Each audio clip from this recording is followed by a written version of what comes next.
Hello guys and good day. Marami tayong gagawin as of today guys, no? Today is Tuesday pero tambak yung trabaho natin ngayon. Ganun pa man guys, no? Sa paunti-unting gagawin natin, makukumpleto din natin 'yan.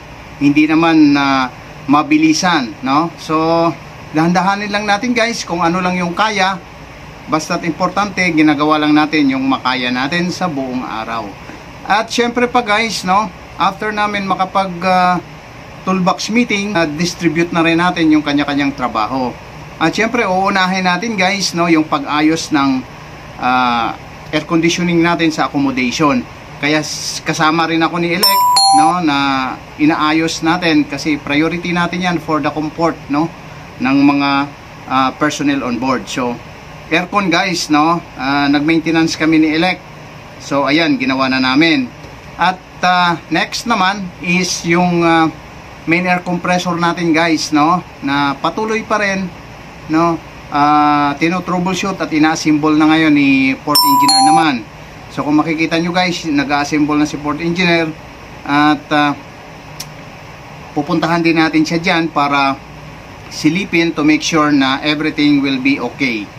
At pina-assemble ko na para makompleto na for today. At bukas, no, magte-testing na naman kami niyan para masigurado namin na troubleshoot yung issue namin about sa nagkakaroon ng build up ng hangin, no, sa cooling water system. Next naman guys, no, is may pinabricate din tayong new pipe which is pinalitan natin yung bulok na tubo, no, papuntang air condition sa cooling system. So ayan, ginagawa din ni Peter at nakumpleto na, so inasimbol na uli.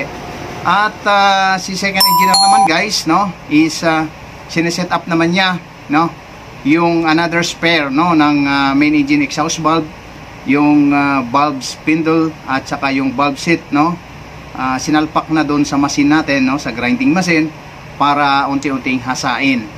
So in position na yan guys, at anytime hahasain na ni second engineer naman. At syempre si third engineer naman is patuloy yung pag-maintenance, no, pag reconditioning, no, ng fuel injection pump na tinanggal, no, kahapon sa auxiliary engine number 3, unit 3 and 4. At kapag na-assemble na yan guys, no, yan, kapag na-assemble na yan, ginagawa na yan, napalitan ng mga o-rings at pag naging okay na, so isasalpak din yan guys, no, sa auxiliary engine number 3, unit number 5 and 6. So yan guys, no, yung pinakabisihan namin ngayong araw, no. So hindi na uubos guys yung trabaho namin sa barko at paulit-ulit lang yan guys, no, routine yan eh. So basta't sa barko guys, no, walang kaubusan yung trabaho, or else kung naubos na yung trabaho sa barko, no, hindi na kami kakailanganin dito. So kaya kailangan na minaman niya yung barko, gawa nga ng siyempre kapag ang machineries is tumatakbo, may maintenance yan, no. So that's all for today guys, and may God bless us all until next episode natin na video. Bye bye.